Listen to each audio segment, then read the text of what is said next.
If the sun was replaced with a black hole of equal mass, what would happen? Well, we'd all surely perish along with every other planet in the solar system as we're sucked in and out of existence, right? No, nothing about the orbits of the planets would change at all. You see, black holes don't suck. They're not the cosmic vacuum cleaners that many imagine them to be. At a safe distance, gravity behaves in the same way for black holes as it does for any other massive celestial body, with the strength of gravity depending on the mass of an object as well as your distance from it. And in this case, neither of those things have changed. So the gravity felt by the planets would remain the same, and we'd now be in orbit around a black hole. Pretty cool. Literally, we'd all still perish by freezing to death. Thankfully, though, the sun turning into a black hole just isn't a possibility. For that to happen, our little star would need to be over 20 times more massive than it is. You see, when a star that big reaches the end of its life, it can explode into what we call a supernova. All the mass of the core is crushed down into a single object that's so unbelievably small and dense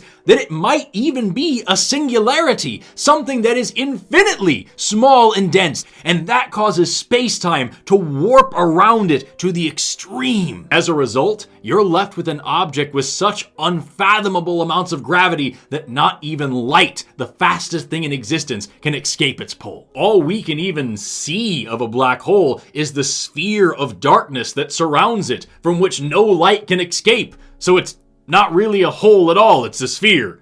It's a black sphere.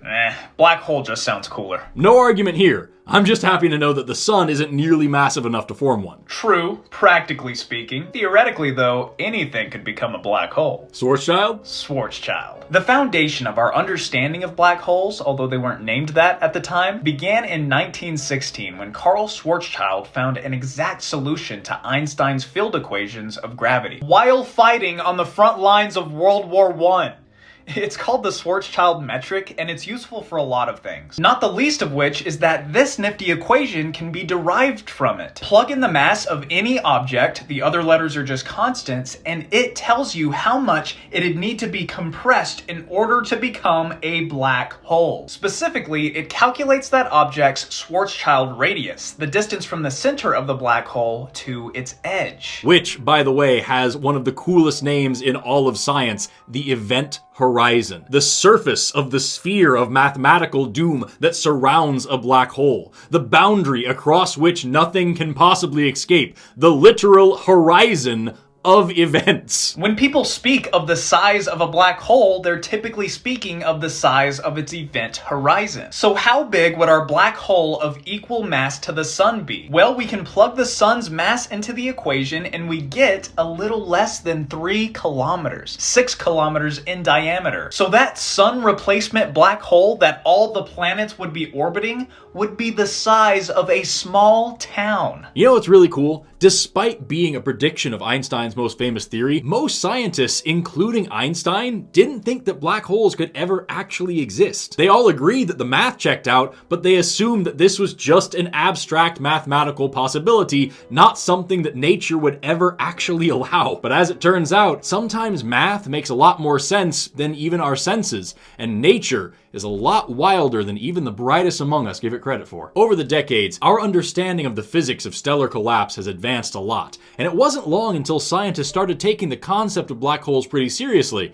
And then we found one, and then we found more. In one of my favorite scientific events of all time, we actually listened to 2 black holes colliding together and producing gravitational waves as they rang the fabric of space-time like a bell. Today, not only do we know for sure that black holes exist and that they're freaking radical, but there's strong evidence that they play an integral role in the formation of galaxies. And we even think that there might be a supermassive black hole at the center of every large galaxy in the universe. So not only are they real, it's very possible that without them and the important role they play in the cosmos as we know it, we wouldn't even exist. NASA's Goddard Space Flight Center reached out to us to ask us to help celebrate Black Hole Week. So we did! And if you want to learn more about black holes, you can do so by heading over to nasa.gov. Didn't have to ask us twice, right, Forrest? Hey, Evan? What's up? Is it weird that we're acting like we're talking to each other right now?